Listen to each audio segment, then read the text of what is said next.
Hello, ladies and gentlemen. We are going to go on with the Keane-Krugman discussion argument, and I'll tell you why.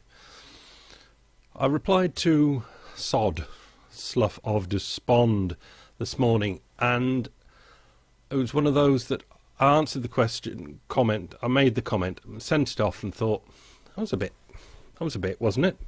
See, I don't know what I'm thinking often until I write a comment.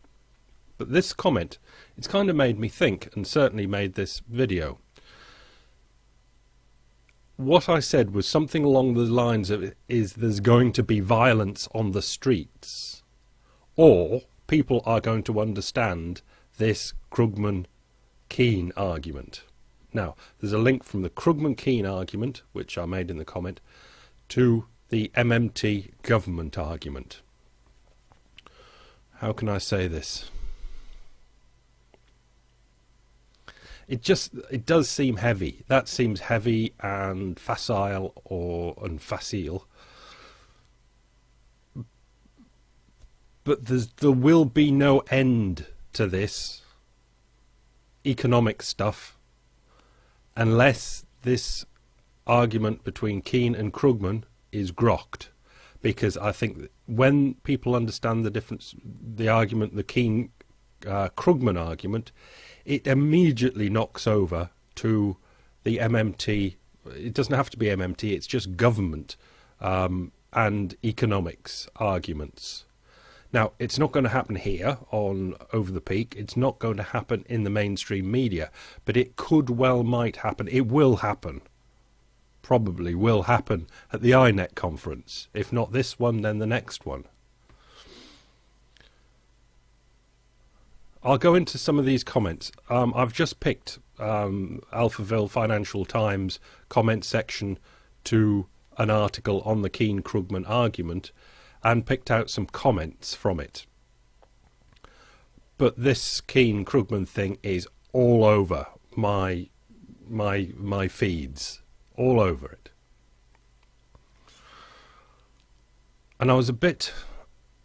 should I say upset? No. I got two... Well, Mac commented quickly last night, and then I had two more comments this morning, Ricardo and Idiot Collapso,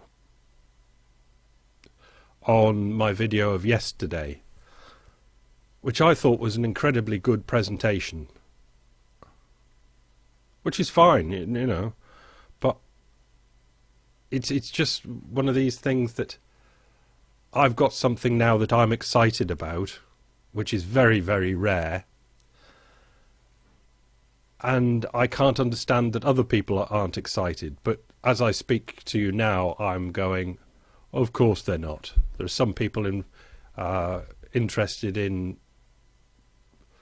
competition cycling, and I'm not. It's just a preference. But this excitement, I think, is generated in me because of the stuff that I've been putting out over the last few years.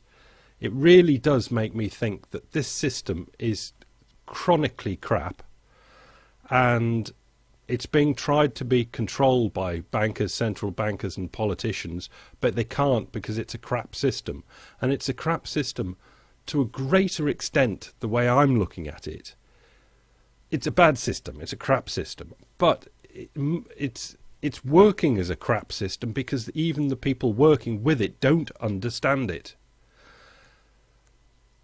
And if you don't understand the systems that you're working with, how can you make anything but crap? And this is why we've got crap.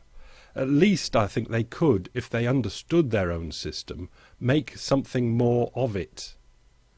Without the huge thing that will have to happen one day, which is the whole system's going to have to be changed. This whole money system is stupid, and it's going to have to be changed. But that great earthquake of changing from the existing money system to a new money system, which would be earth-shattering, can at least be ameliorated by getting hold of the existing money system as it is now, and knowing what it is and operating it in a way that can steer towards a new system.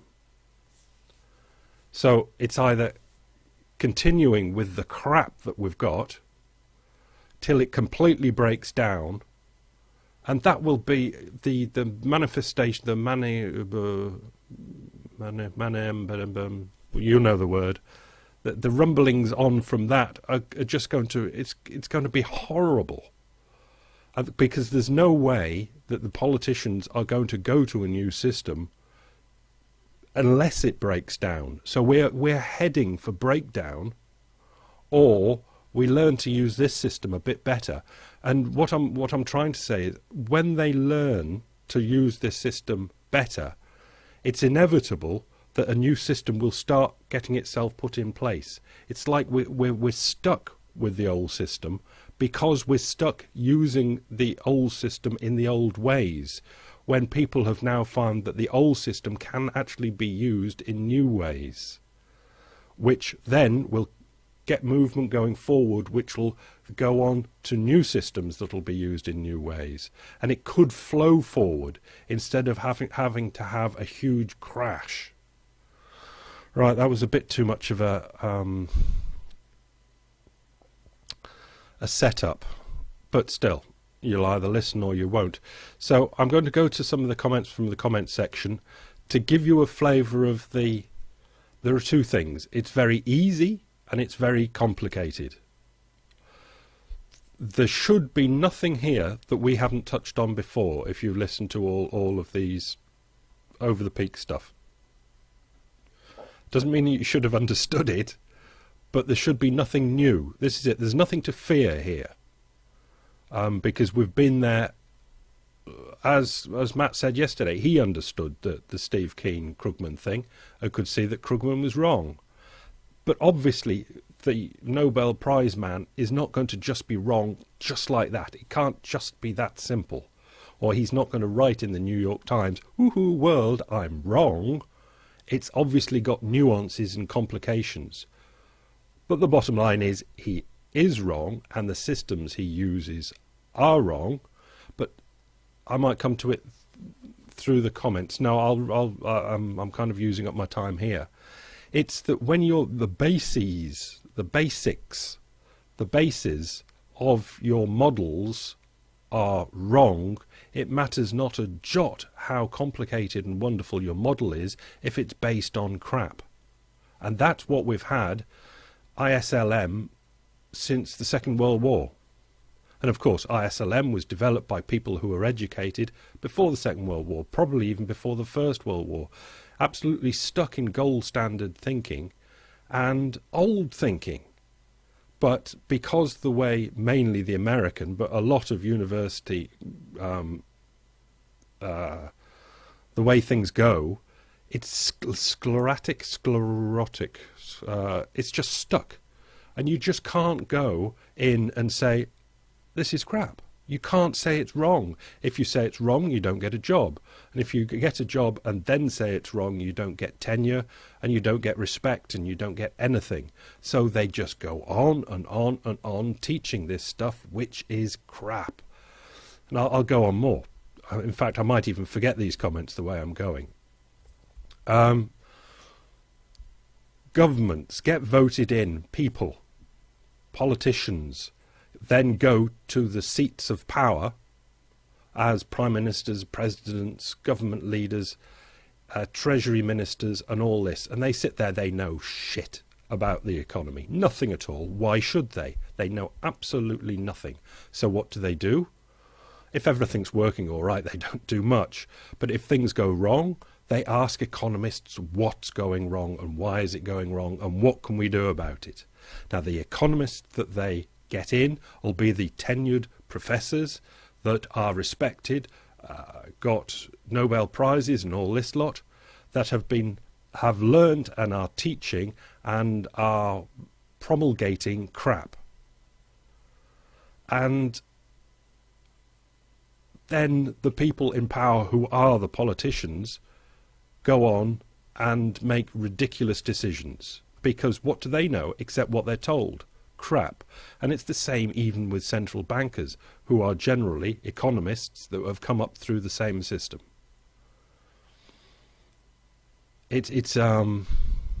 It's not just that it's an old boys network. We must all have, even if we haven't been to a university or college, for higher education, we must know how these people work. And for economics, it's worse than, no, it's about the same probably as psychoanalysts. I know you might not learn that in university, but it's the same thing. You're not allowed to say, is there a chance that this is crap? You've just got to go, yes, okay. Pretend you know it all, write all the right answers down, and some will go on to practice it, and some will go on to teach it. The ones that go on to teach it will teach the same crap. They'll understand it enough to get the right answers to pass the exams, and they'll teach people, the new students, the same stuff to pass the exams. Irrelevant whether it's useful, useless, crap, or genius. That's just what they do to earn a living. And then the higher up they get, the more entrenched they are, and the more impossible it is for them to look at what they're actually doing with a clean eye, with any sort of objective observation of what they're doing and what they're teaching. There's an added complication. I shouldn't have started this one, but the added complication is that the economics that has been taught since the Second World War actually fits in very well for the money people. Not just the bankers, but the merchants. We'll go back to the old world. The corporations, it fits in well with them. And they're happy, very happy for these economists to go on and teach these models because they approve of them. They're not going to give grants for people to poo-poo on them because they fit in very well with what they want to do. And the whole thing has just been clunking forward. It can't obviously be all crap. It's not all crap, but there is enough of it that's crap that it stops. There are two things, again, forget these comments, It's the banking system and the endogenous money creation, and it's the bank system, the government system, that treats itself like a household.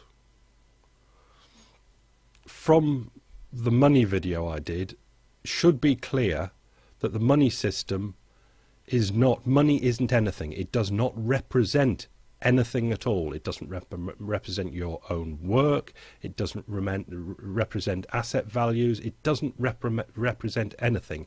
Its most genius connection or way of describing it is exactly like monopoly money that's just doled out for the players to play with. That is all it is. Now, the banks dole out the monopoly money to us. They have to keep their books straight so it doesn't go wrong, but they're so clever they can manipulate their books. Governments, it's much more complicated, but do just about the same thing. They dole out money as well for everybody to play with. There are reasonable things that should be constraints on the two things, on banks creating money and pumping up a housing bubble, on governments like Greece just throwing out too much money to get elected. There are bad ramifications for both of those too much money creations, but it's got nothing, very little to do with what anybody in the Financial Times or universities say it is.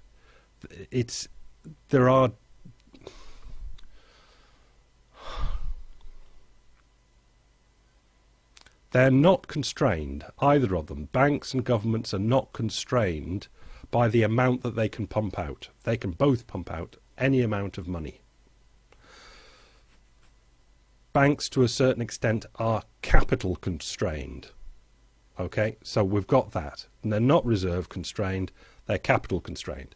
But in China, banks are reserve constrained as well, because the government has told the banks to be reserve constrained.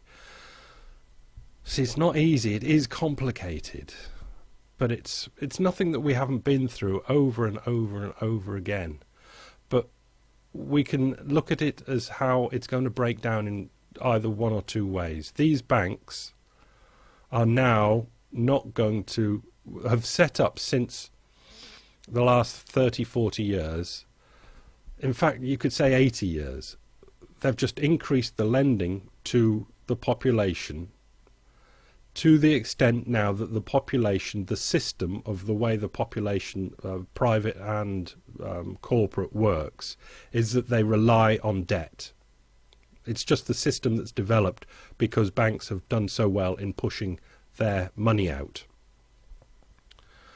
But now, because of the way things have happened, banks are not going to push their money out, because they are now constrained by the fact that people have borrowed too much money, and there is a well danger of them not paying the money back to the banks, and the banks must to a certain extent balance their books, so they're not going to lend. It matters not how much reserves that they've got at the central bank, they're not going to lend. This is Richard Koo's balance sheet recession stuff. Governments are now stopping spending, but we got yesterday that the UK government is going to actually go from 1 trillion up to 1.4 trillion in the next 5 years and do austerity at the same time. They have not got an absolute clue what they're doing. They don't know why they're doing it. This is the thing. The Cameron or the other boy can come on the television or radio and say, well, we've got to do this austerity because of this, this and this, market sentiment or whatever it might be. Nobody's got any control over the idea of why they're doing things. They just don't know how the system works. The UK government could go to 1.42 trillion, probably, if it's done knowingly, without causing inflation. Pensioners do not have to stay in poverty. Pensioners can be paid 50% more, let's say, without inflation. Inflation's the only problem, really, for governments. The government can build new infrastructure. It can put more money into schools. All this has got to be done intelligently, but it can probably go to 1.4, 2 trillion, 2.5 trillion in 10 years and still not cause any inflation. But they're not going to do it. They're going to try and tick up only to 1.4, and then at 1.4 they're going to start to try and bring it down. By bringing it down, pensioners are going to go into absolute poverty. Child maintenance is going to go down. The National Health Service is going to be run down. Infrastructure is going to be run down. The whole country is going to be run down. And why? This is the question for governments. Why? They don't know. If they think it's something maybe to do with market sentiment, if they aren't seen to be getting in control of things, the market won't lend them money at a cheap rate. And things like that, which is complete nonsense. The market might not want to, but we've seen what the rates are now. The central bank can hold those rates down as long as the government wants them to. But there is a thinking not based on any reality. No, it's based on some reality, but it's not based on real thinking that things have to be like this. But they just don't, they're not,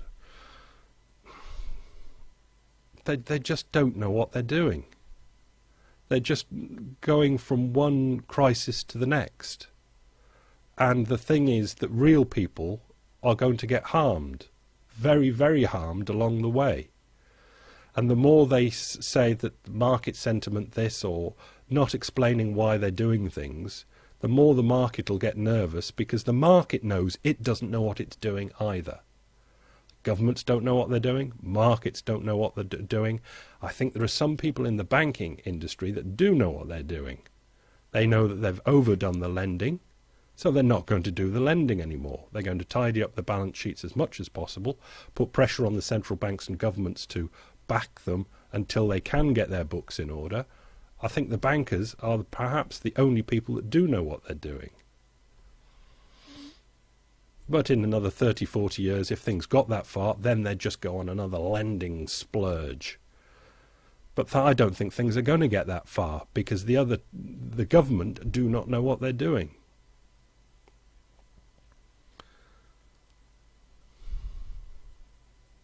If there was plenty of cheap energy going on still, I think they could muddle through. Because I don't think there'd even be need for austerity by governments, so there would be no need for riots on the streets and grannies to die of cold.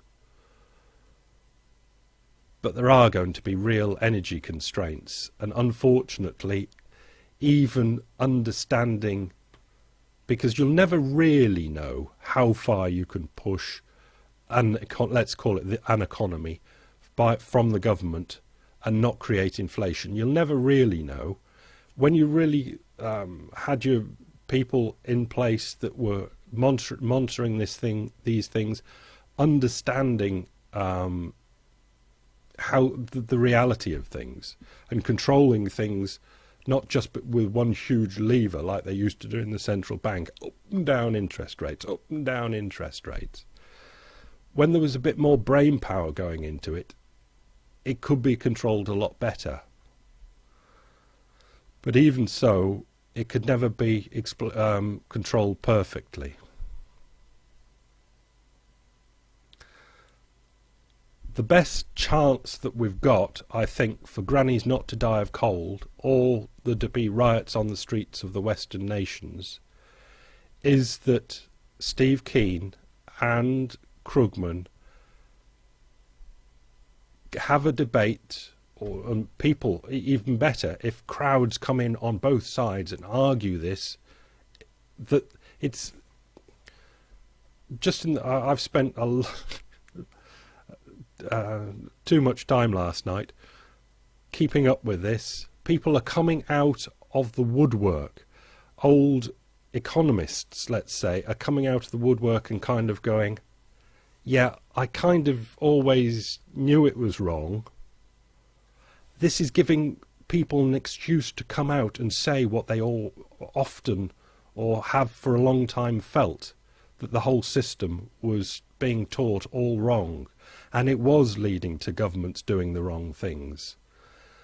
And there's a hope that even more will come out of the closet until there's a swell up of enough of them to say, look, no, we as an industry have screwed up something chronic for the last 70 years. We really do have to get our act in order, because we appreciate our responsibility in this latest crisis and what seems to be happening on an ongoing thing with our advice going to government. We really have to talk this one through and get the facts out there. We're not going to do it on Over the Peak, but I'll keep you informed of how they're doing, because these people are directly plugged into government, and governments, obviously, as you know, directly plugged into your everyday life. These people can and will continue to make a difference. But there's a chance now, because of a mouthy Australian, that the difference that they're going to make is going to be at least constructive. It might not be positive. There might not be anything that even knowing economists with intelligent and willing to learn politicians can do without cheap energy. But at least they'll have a chance. If this doesn't work, we do not have any chance at all. So let's hope it does have a chance. Load of comments. Bye.